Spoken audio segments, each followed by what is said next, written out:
Bien-aimés de Dieu, merci d'être avec nous. Aujourd'hui, nous parlerons d'une chose simple et habituelle, que nous connaissons tous, mais que nous ne pratiquons pas ou que nous négligeons pour diverses raisons. Dans le récit de la Bible, Dieu créa toutes choses. Il forma le ciel et la terre et tout ce qui s'y trouve. On remarque alors que l'humain ne vient qu'en dernière position. Nous sommes les seules créatures dotées de raison auxquelles il offrit le libre arbitre et nous voyons ce que nous en faisons. Pourtant, dans son immense amour, le Seigneur nous offre la possibilité de nous racheter et cela plus d'une fois. Il dota chacun de nous de nombreux dons et l'un de ces dons est la possibilité de s'adresser à lui, de l'invoquer, de le prier.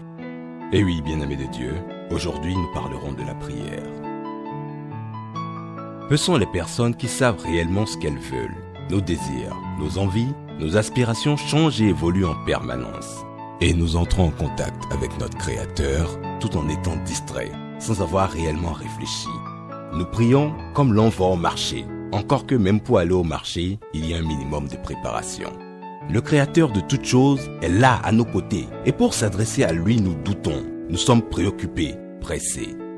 Imaginez votre enfant qui vient solliciter une faveur qu'il dit lui tenir à cœur et pendant qu'il vous parle, commence à regarder la télé ou se met à fredonner une chanson. Cela vous semble déplacé, alors comprenez pourquoi nos prières ne se réalisent pas ou tardent à aboutir. Nous ne savons pas prier, ou alors nous ne le faisons pas comme il faut. Nous nous mettons en présence du Maître de toutes choses, qui serait capable de nous anéantir en un battement de cils, et nous faisons preuve d'un manque de respect énorme. Pourtant, lorsque simplement nous sommes en circulation, que notre téléphone sonne, et que l'on y voit s'y afficher le nom d'une femme que l'on désire depuis et qui est sur le point de donner suite à nos avances. On se gare rapidement, on colle le téléphone à notre oreille, quitte à l'y enfoncer même pour réduire au maximum les bruits alentour et ne rien perdre de la conversation. Mais voilà que pour converser avec le Créateur, puisque c'est de ça qu'il s'agit, prier, c'est s'adresser à Dieu qui nous répond. C'est donc une conversation. Nous le faisons dans n'importe quel état d'esprit. Nous sommes prêts à prier en conduisant, pendant que l'on cuisine, en se lavant, même pendant que l'on triture nos téléphones, nous le faisons et nous sommes étonnés des réponses. Le Notre Père, cette prière que nous a appris le Fils du Créateur, est pour nous une simple récitation.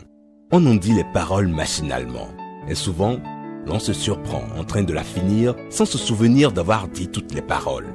Mais avons-nous ne serait-ce déjà qu'une fois analysé la profondeur, la pureté et l'engagement qu'est le Notre Père? Lorsque Jésus avait offert cette prière à ses disciples, ils étaient prêts à vivre dans la pure adoration de Dieu et à le servir tout au long de leur existence. Mais de nos jours, nous prions Dieu en lui mentant. Quand nous répétons « Notre Père qui est dans les cieux, que ton nom soit sanctifié », combien de fois l'avons-nous fait? Que ton règne arrive. Depuis qu'il nous a donné la vie, qu'avons-nous réellement fait pour que s'accomplisse le règne du Créateur dans le monde? Nous banalisons, nous négligeons ce précieux don qu'est la prière et nous en souffrons.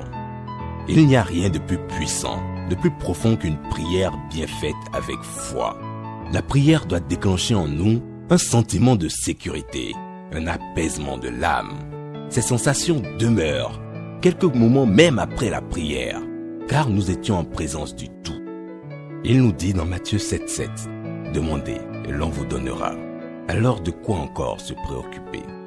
Si la prière ne déclenche pas en nous de tels sentiments, c'est donc qu'elle ne nous met pas réellement en relation avec le Créateur. Elle ne vient pas de notre âme, car même si nos yeux ne peuvent le voir, lorsque notre âme se connecte au Créateur, elle est apaisée.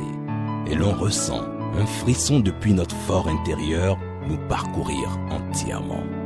Là nous savons que nous avons établi le lien avec lui, sans contrainte, sans péché, sans parasite.